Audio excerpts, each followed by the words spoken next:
This is Rogers TV.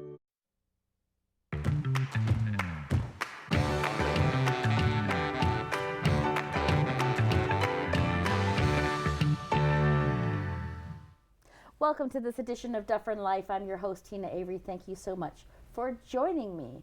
So we're going to be talking about a program that some of you may know about, but you may not know all of the aspects about. And, you know, this could be new for you as well. So we are talking to Catherine. She is here from Meals on Wheels. Catherine, thank you so much for joining us today. Oh, you're welcome. Nice to be here.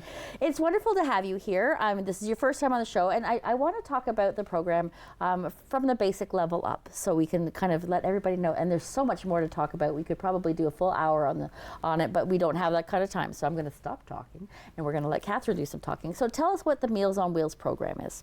So first of all, Caledon Meals on Wheels, which was established in 1984, is a nonprofit organization run by a few paid staff and a lot of volunteers. Right.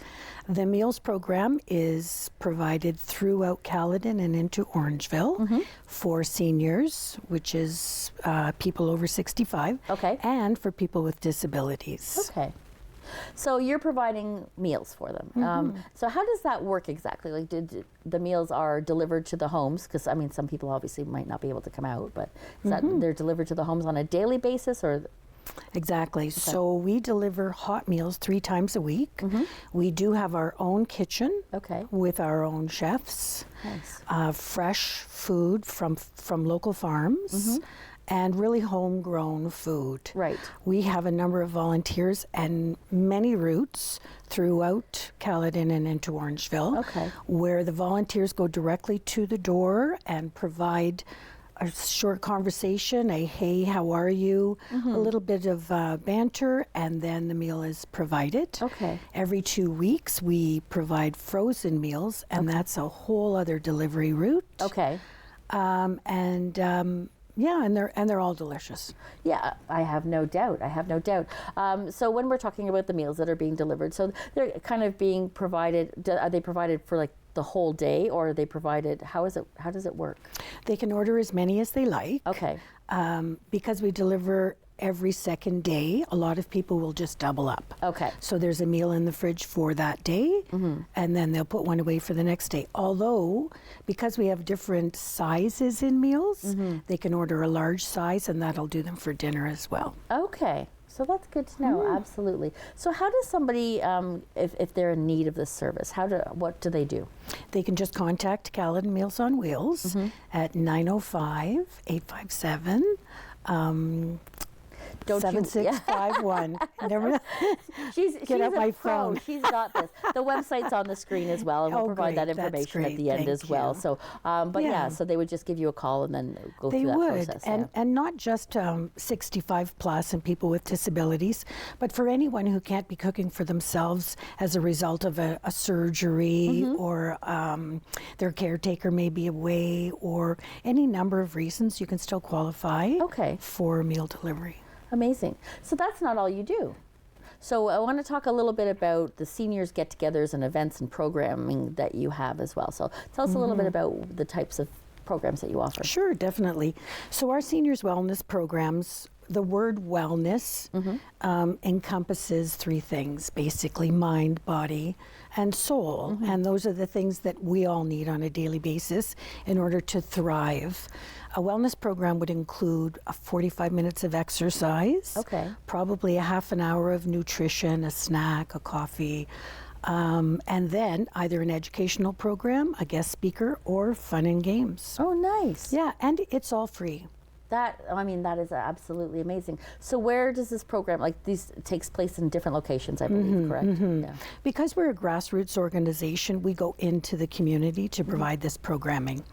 So we rent facilities, we rent churches, we rent town facilities, and we gather the seniors. Everyone's welcome from the community.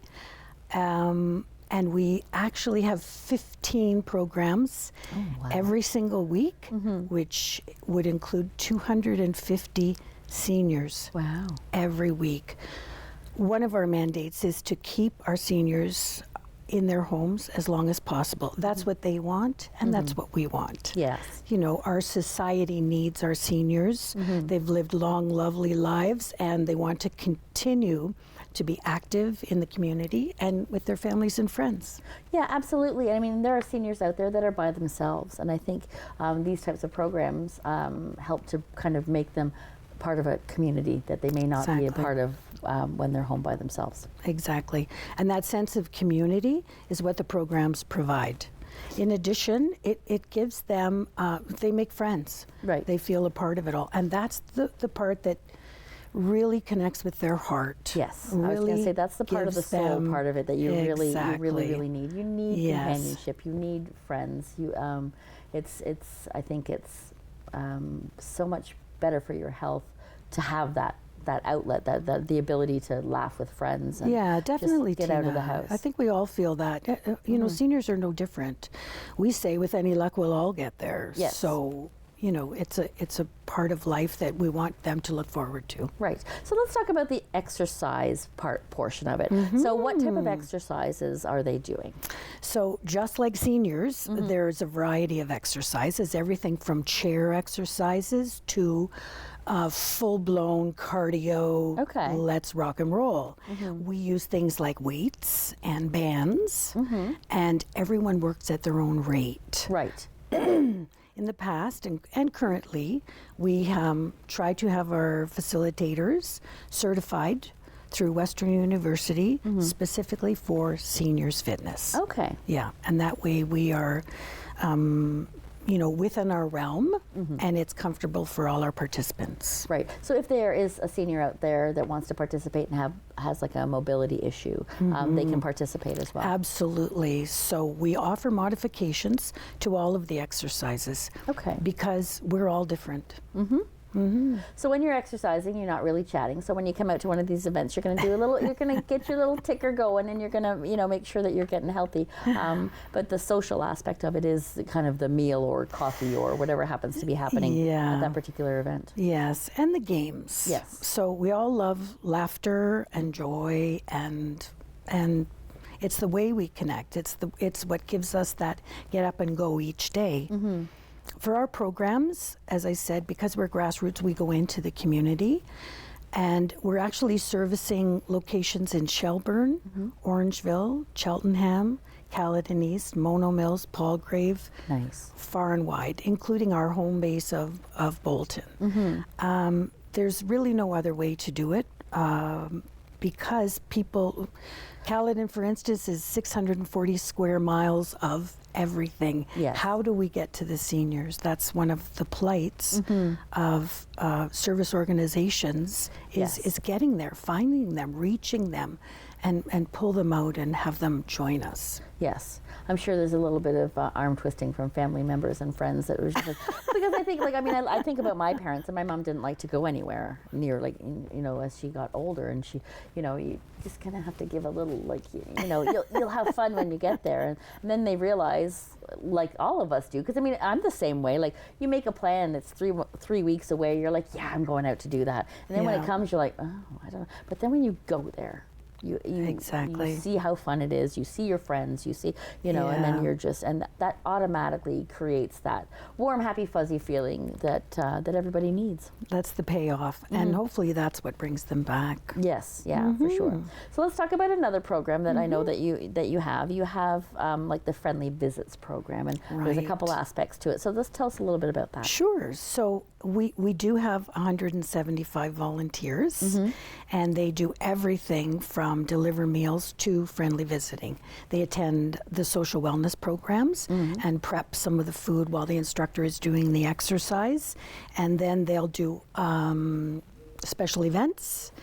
And one of these really special features is matching our volunteer with a client. Okay. And a client is just someone who prefers, as you mentioned, not to leave the home or is obstructed, doesn't have accessibility from leaving the home. Again, they're not different than any other senior. No. And they need that companionship and that sense of community. And so we will match the proper volunteer, Perhaps it's someone who needs to know how to play chess. Right. Maybe there's a gentleman out there who that's his favorite passion and he wants to do that every day. But we connect them and hopefully a friendship develops. Right. Yeah, and I think that's really, when you were saying playing chess, I was like, when I get older, I need somebody that wants to play cribbage with me or something. Oh, cribbage, okay. Mine would be euchre. Right, I love euchre too. I'm a card player at heart, like I love it all. So, when I'm ready for that, I would love for people to come and visit me. But I'm sure that you have clients that don't necessarily want somebody to come in their home and visit with them. That's but right. They still need that connection. How do you handle that? So we do wellness checks. Okay. Constantly, every day, a phone call. Particularly, they were particularly effective during COVID, where we were doing 400 phone calls every single week to seniors who were obviously in their homes and couldn't leave.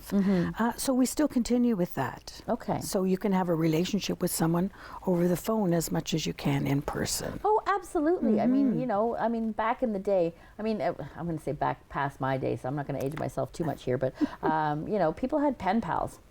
Oh my gosh. You may not have, I didn't have, it wasn't a thing when I was younger, but prior to that, there were people that had pen pals. Absolutely. And you would write, and that's how you communicated with some of your friends because you didn't live in the same house or in the same town where you could get out and walk and that sort of thing. So, it's just amazing that they have somebody that will call and check on them for sure. It really makes a difference. It really does, yeah. So one thing I want to touch on too, because you mentioned how many volunteers you have, and I wanted to talk about if somebody's listening to this and thinking, oh my gosh, this is for me. How does it work for the volunteers with Caledon Meals on Wheels?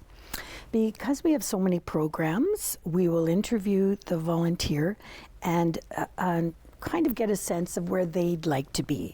If they're social people, they may like to go to a program. Right. They may want to be in a crowd of 30 people and dancing and playing bingo and tossing bean bags and enjoying the clients as much as we are. But if they're quiet and not so sociable, they can do friendly visiting, they can do driving, Right. They can do office work with us. We're always looking for administration, phone calls, many options. Yeah, there are a lot of options, and and that's why I wanted you to come on the show because I didn't know about some of the programming that you have. So if I don't know it, there's other people out there that don't know it, and creating the awareness of that program. Yeah. So we've got about a minute left, and I just I'm going to leave it to you, and I'm going to ask you what volunteers. Why should people volunteer with Caledon Meals on Wheels? What makes it so special? I'll speak to my own experience. When my father was ill, I became a caregiver and was suffering from somewhat what we term caregiver burnout, which I'm sure you've heard of. And I needed a release. So I went to Caledon Meals on Wheels and I volunteered at a wellness program. Yep. Through that program, I met many people who I'm still friends with today, many seniors, and I've stayed with the organization and I speak about it all the time because it's easy, because this organization is easy to believe in. Oh, absolutely. Catherine, I want to thank you so much for joining us today. Thank you, Teena. It was truly my pleasure. Don't you go anywhere. We'll be right back. So we're still on.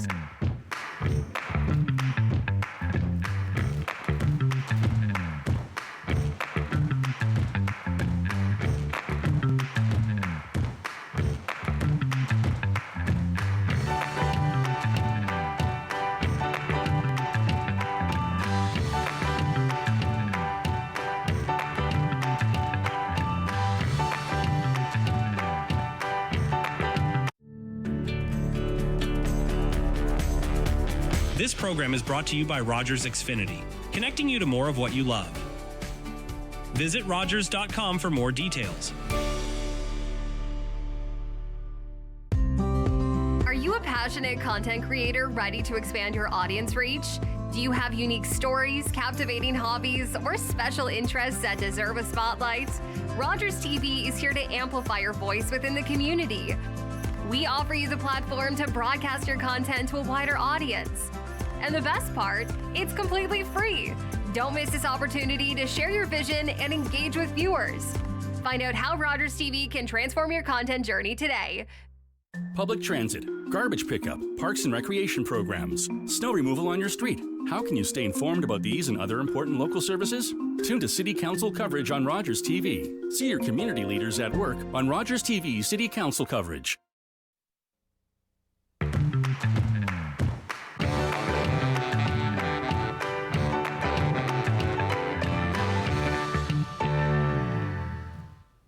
Welcome back to Dufferin Life. Thanks for staying with us. And as always, if you're just tuning in, you're tuning in at a great time. The ice is upon us. We're still in winter. I try to look happy about it. I'm not always happy about it. But if you're into ice fishing or doing anything outside in the winter, then this segment is for you. A familiar face. Always love to have Yasmin on my show. Thank you so much for joining us again. Thanks for having me again. I love coming out. Yeah, I mean, you know, I make the joke.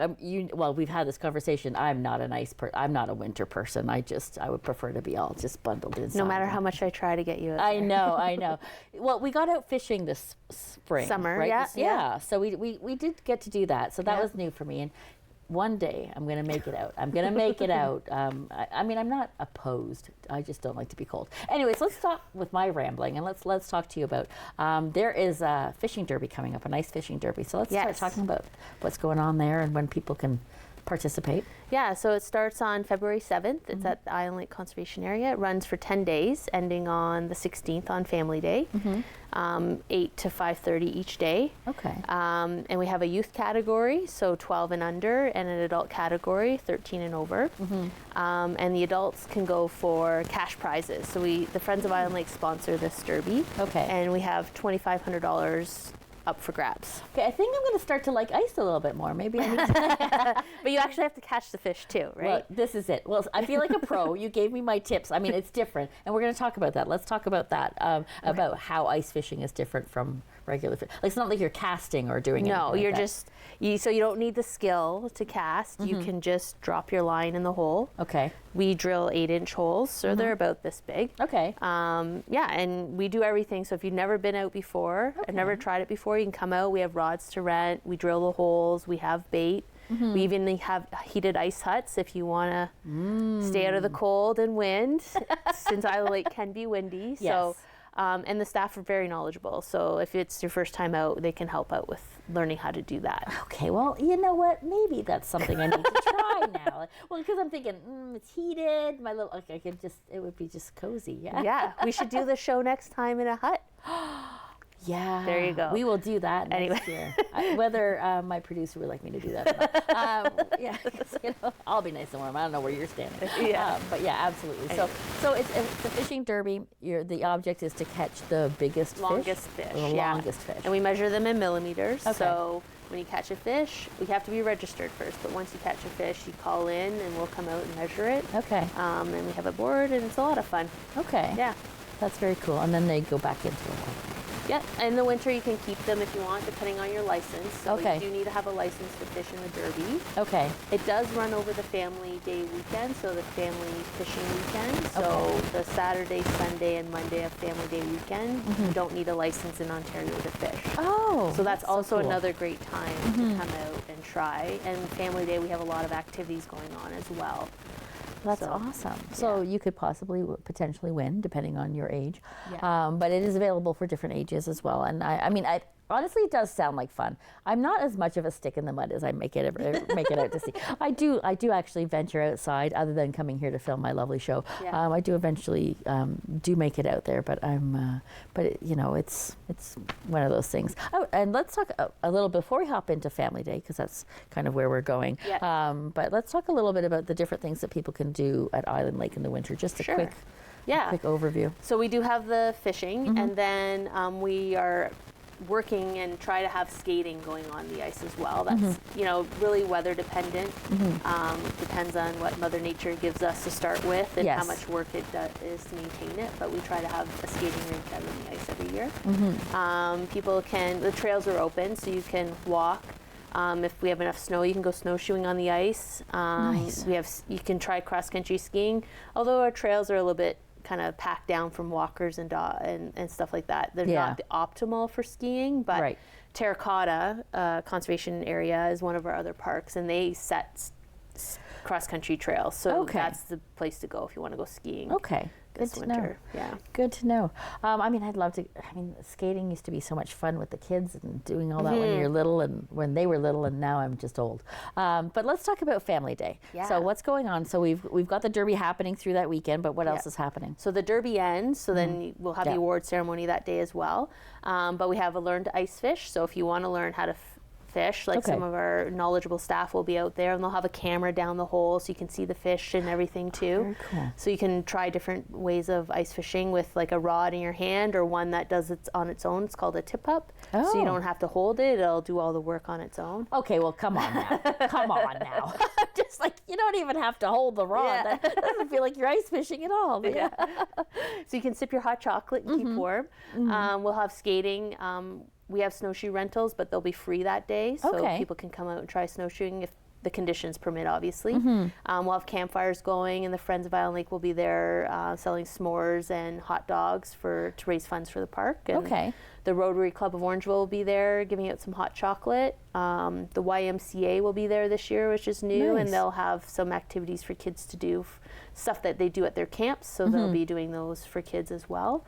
And of course the toffee table, so maple syrup toffee table, we'll have that there, so we'll be doing maple toffee at the... See, I'm thinking maybe that's the time I should go, is Family Day weekend.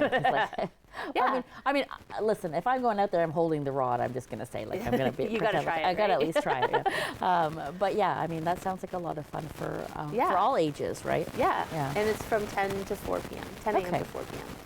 Amazing. So we're going to go back to ice fishing for a second. So are the lures and everything the same, like everything that you put on the bottom?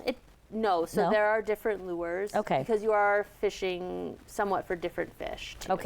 And so when you're casting, when you reel in, there's different actions that different lures do to catch the fish's attention. To attract them. So in the winter, usually we have very popular at Island Lake is minnows, which we sell there. You can't bring any minnows in, just because we don't want invasives in the lake. So we sell minnows that you can use at the lake. And then other like smaller like little jig heads or like little jigs are good as well, depending on if you're going for pike or the panfish. I'm seriously interested in it. It's just, I just, I had so much fun when we did that in the spring. But yeah, so I mean, there's so many things that are happening at Island Lake for Family Day, for the Fish Derby. I know that there's something happening at Terracotta specifically. So we have Ignite the Night happening at Terracotta until February 28th on Saturday nights from 6:30 to 9 p.m. And we have 2 kilometers of trails in the forest lit up with different, like, I think we have over 1,000 lights out on the trails, and tiki torches, and there's like interpretive stations, so you learn a bit about the Ontario trees as you go, and there's warming stations, so there's fire pits along the way too. So you can hike them, or you can ski or snowshoe these trails as well. And yeah, so that's a lot, and there's like hot drinks, of course, and s'mores at the park store when you're done. So. Yeah, it's an amazing night, and just seeing the lights reflect off the snow and trees in the evening, it's magical. Yeah. I mean, that sounds absolutely amazing, and I think it just needs to, not be 40 below. I think. Well, I mean, we can't control that. Yeah, I know. You know what? You're absolutely right. Like, I feel like you just want to look at me and go, "Come on, Teena." Yeah, like really.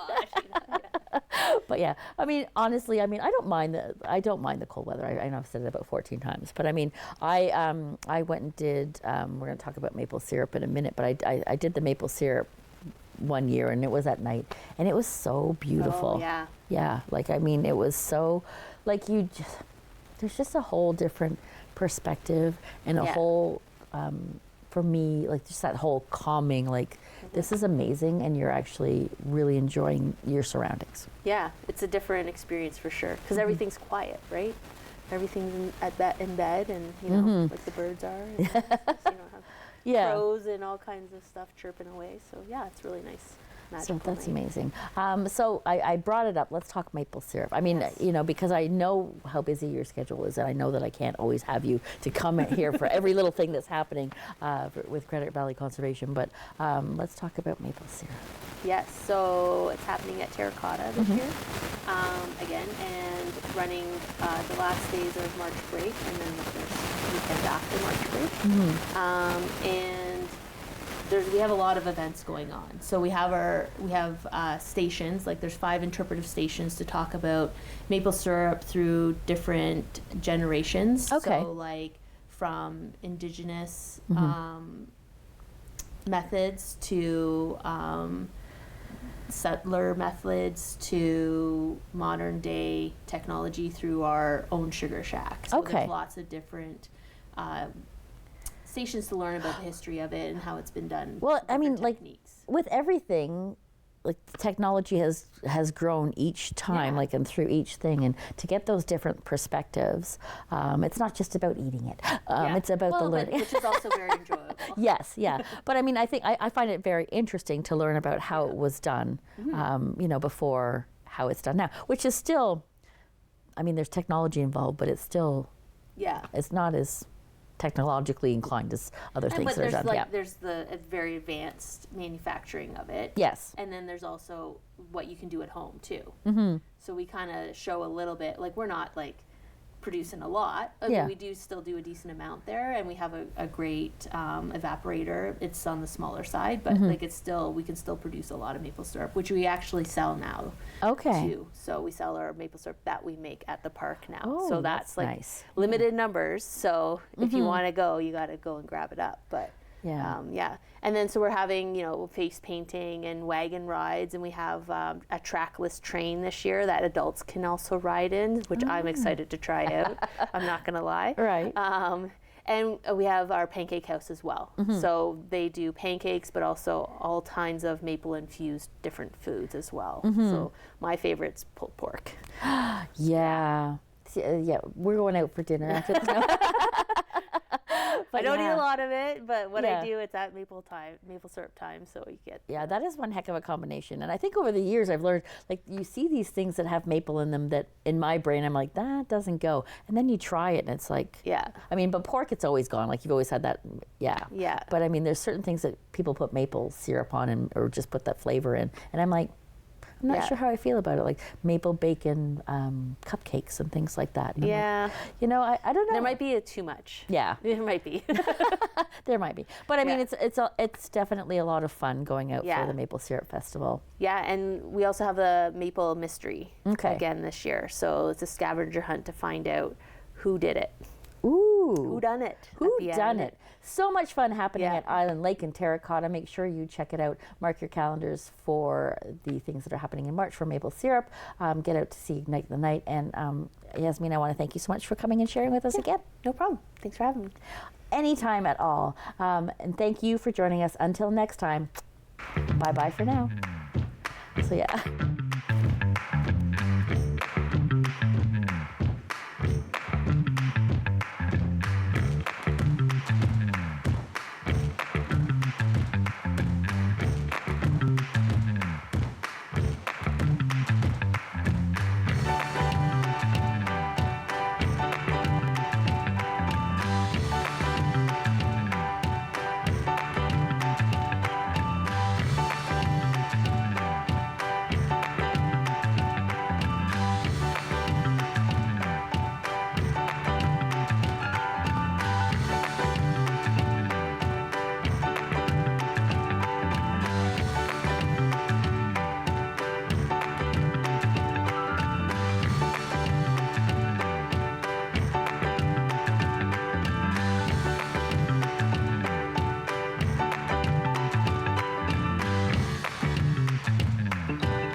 Connect with us by visiting our website or email us at comments@rogerstv.com.